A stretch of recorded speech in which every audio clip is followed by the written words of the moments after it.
As we prepare for Thanksgiving, I found it interesting that both the Old Testament lesson assigned for this year's Thanksgiving and the New Testament lesson assigned for this year's Thanksgiving, both of them ask us to deal with our anxieties. The Old Testament reading begins, "Do not fear, O soil. Do not fear, you animals of the field," and then concludes with promise of future abundance. And in the New Testament lection, Jesus says, "Don't worry about your life. God takes care of the birds of the air and the lilies of the field, and so do not worry. God will take care of you as well." You know, in that Matthew text, Jesus seems to be talking right to us. Anxiety, that painful uneasiness of mind over an impending or an anticipated ill, anxiety, so many ways it manifests itself in our own lives. You know, I remember a commercial from a number of years ago, and I don't remember the product, which means the commercial didn't fulfill its purpose. But I remember the commercial, and it was a high school student who woke up and suddenly realized he was late for school. And when he got to school, he remembered that he had not prepared for an exam that he was to take. And then someone else reminded him that he had not finished the paper that was due. And then he couldn't find the classroom. And then he really woke up. Ever have one of those dreams? Brass ensemble? I think that commercial captures the anxiety the students have very well. Because our brass ensemble was going to be here, I did a little research and I discovered that earlier this year in March, there was a study done at Keene State College, which is a liberal arts college in New Hampshire, and they found that 93% of students at Keene had been anxious in the previous week. 93%. I don't know whether they took that survey at the College of Worcester, what the percentage would be, but anxiety is a reality for us. But being a student is only one of the venues in our life where anxiety grabs us. There are anxieties about work. For students, the anxiety is, will I get a job? For those who've been in the workforce for years or even decades, there is anxiety over the changing assumptions of our economy. It used to be people thought as long as they kept their nose clean and did their work well, everything would be okay. But that is not the rule that we find today. People worry, is the company shaky? Will the company be bought? Some people say, I don't like my work, but I'm trapped in it. They're full of anxiety. We have money anxieties. We worry about whether there'll be enough to pay for the kids going to college, whether there'll be enough for retirement, whether there'll be enough for our medical care if we need. We're worried about whether we have enough and whether we can keep what we have. You know, the nightmare conjured by these worries is as real as the nightmare in the commercial I described for you. And some people are anxious about their health. I think about the 19th century writer Thomas Carlyle. He had enormous anxiety about his health, and he worried that he was going to die every day of his life until he finally died at age 86. He spent his life full of anxiety, and I've known persons who have lived the same way. Anxieties fill our lives, and other anxieties could be named. But the question for Christian people gathered at worship, how do we live without anxiety running our lives? Jesus spoke words to his age, and some scholars have described the age in which Jesus' earthly ministry took place as the age of anxiety. People were worried about the social and economic changes that were wrought by the expansion of the Roman Empire. But we could call our society the age of anxiety as well. Last summer, there was an article in the Chicago Tribune that was entitled, "In an Age of Anxiety, Are we all mentally ill? In an age of anxiety, are we all mentally ill? I think my response would be no, but maybe we're spiritually ill. Our concern about the future fails to heed Jesus' advice. Therefore, do not be anxious about tomorrow, for tomorrow will be anxious for itself. Let the day's own trouble be sufficient for the day. Almost by definition, anxiety is related to our inability to face the future with confidence. And I find it ironic for Christians to be anxious, because Christianity is a faith which looks to the future as a fresh gift, a fresh start. The past is forgiven, and our destiny is in God's hands. And so anxiety seems particularly inappropriate. But anxiety is a fact among many Christian people. I find it that there's an interesting connection in the text about Jesus' statement about anxiety and the passage about money which immediately precedes it, which goes like this: no one can serve two masters, for a slave will either hate the one and love the other, or be devoted to the one and despise the other. You cannot serve God and wealth. For most of us, anxiety about money is rooted in wanting more, not necessarily needing more, but wanting more, and the consequent overextension that results. And often our anxiety about the future is related to the past, where we've overextended ourselves. We worry about our money. We worry about losing what we have.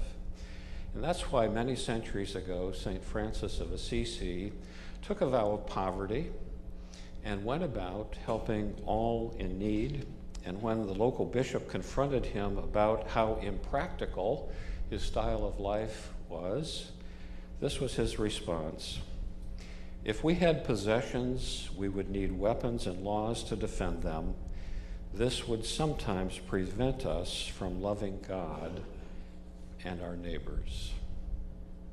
Our anxieties over money come because, as Professor Neil Hamilton once pointed out, for many of us, the real values we cherish above all else are what he called the big three: family, career, and lifestyle.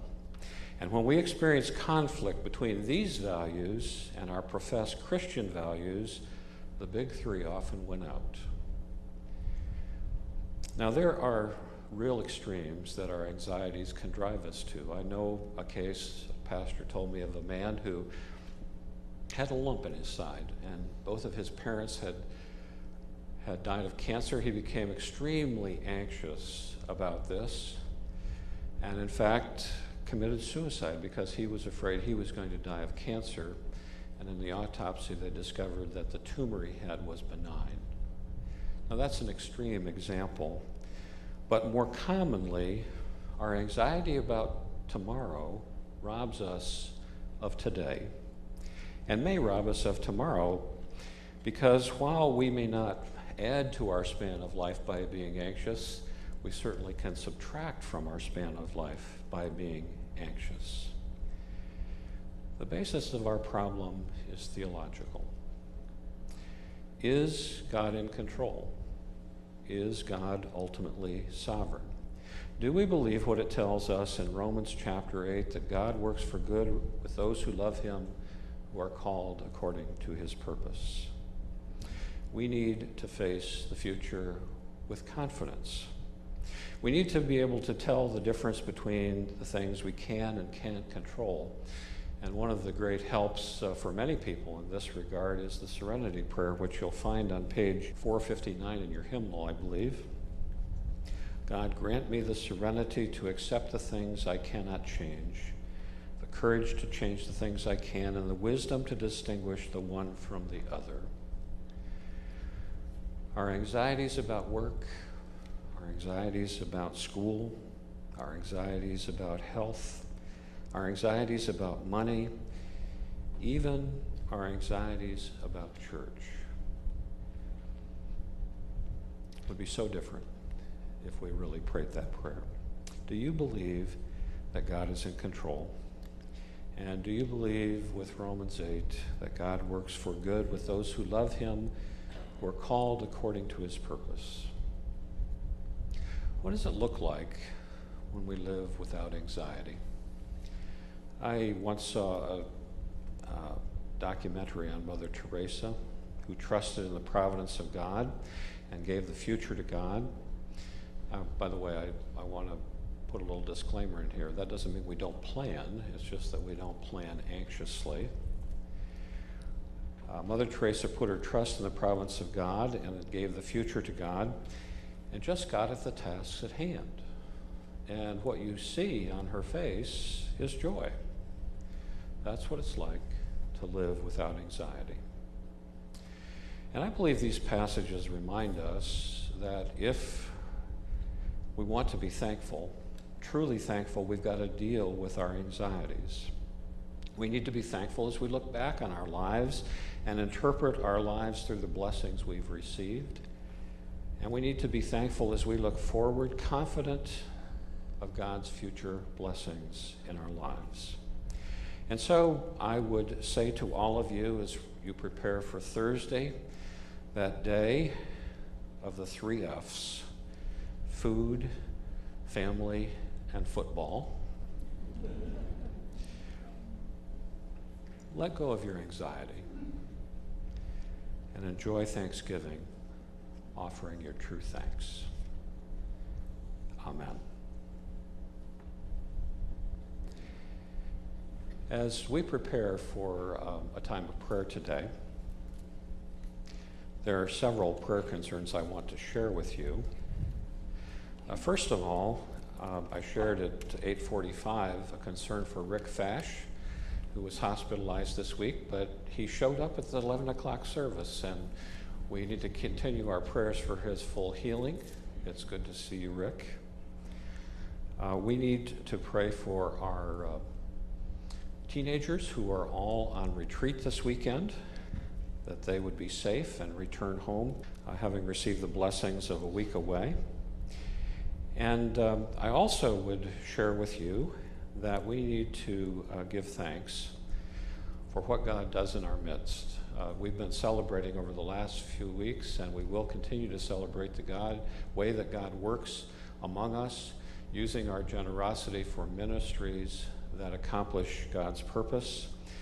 And I'm reminded of the response we sang for Psalm 126. The Lord has done great things for us, and we are filled with joy.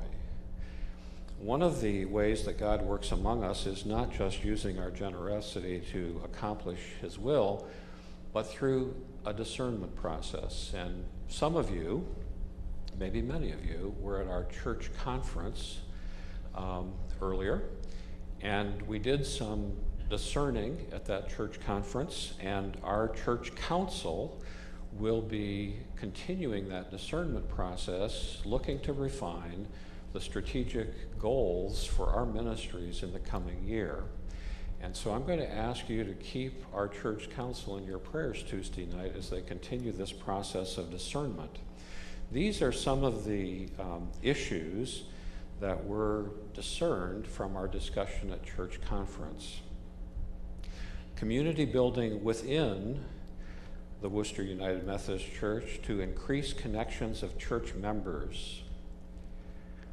Another issue that was identified among the responses was stewardship and discipleship building to improve commitment of members to use their talents, demonstrate their faith, and serve and minister in their daily lives.